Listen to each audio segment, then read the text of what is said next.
இன்றைக்கி நம்ம கத்திரிக்காய் அவியல் எப்படி பண்ணுறதுன்னு பார்ப்போம். கத்திரிக்காய் உருளைக்கிழங்கு அவியல் எப்படி பண்ணுறதுன்னு பார்ப்போம்.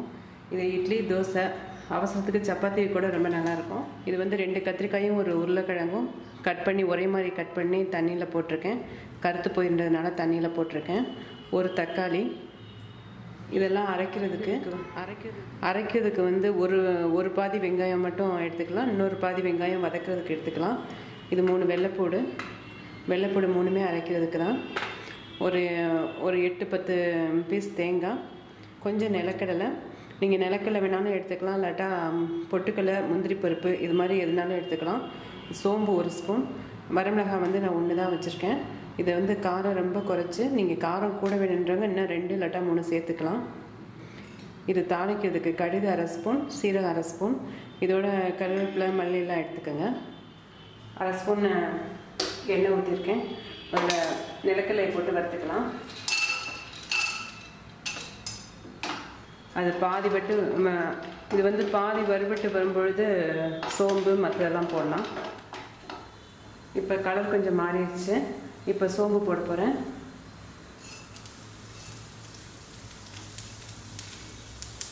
வரமிளகாய், வெள்ளைப்பூடு. இந்த வெங்காயத்தில் வந்து ஒரு பாதி வெங்காயத்தை மட்டும் போட போகிறேன்.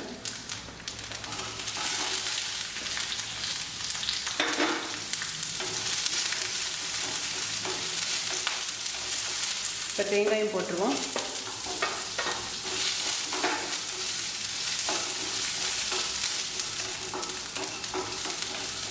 இதை நல்லா ஆற வச்சு நைஸாக அரைச்சிருங்க. இப்போ இதெல்லாம் நல்லா ஆறிடுச்சு. வேணுங்கிற அளவு தண்ணி ஊற்றி நல்லா நைஸாக அரைச்சிருங்க. தனியாக எடுத்து வச்சிடலாம். இப்போ இந்த கத்திரிக்காயும் உருளைக்கிழங்கையும் தாளித்து விடலாம். கடுகு சீரகம் 1/2 ஸ்பூன் எடுத்துருக்கேன் இல்லையா. இந்த எண்ணெய் நல்லா காஞ்சிருச்சு. 1 ஸ்பூன் எண்ணெய் ஊற்றிருக்கேன். நல்லா காஞ்சிருச்சு. இப்போ அதை போட்டுக்கலாம்.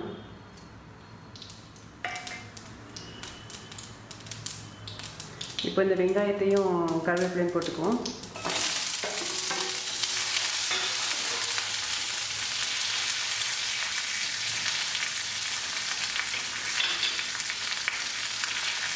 கத்திரிக்காயை உருளைக்கிழங்கு. இப்போ தக்காளி போட்டுக்கலாம்.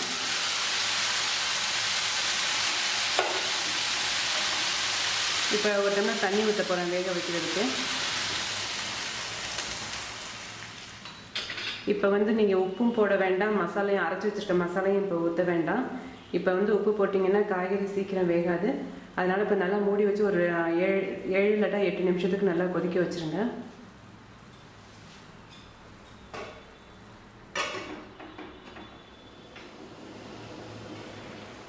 இப்போ காய்கறிலாம் நல்லா வெந்துருச்சு.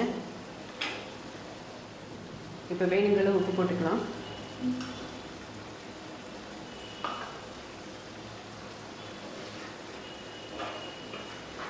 அரைச்சி வச்சுருக்க மசாலா எடுத்து ஊற்றுறேன்.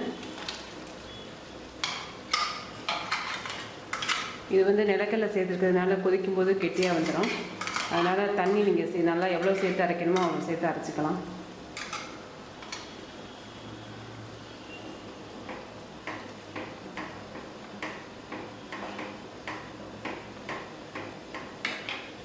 இப்போ காயெல்லாம் நல்லா வெந்துட்டதுனால இந்த தேங்காய், கடலை, மசாலாலாம் ஒன்றா சேர்கிற வரைக்கும் கொதிச்சா போதும். ஒரு 2 நிமிஷம் 3 நிமிஷத்துக்கு கொதிச்சா போதும். அதுக்கப்புறம் அமர்த்திடுங்க. இப்போது கத்திரிக்காய் உருளைக்கிழங்கு அவியல் ரெடி ஆயிடுச்சு. இதை நீங்கள் செஞ்சு பார்த்து எனக்கு உங்களோட கமெண்ட்ஸை சொல்லுங்கள். தேங்க்யூ.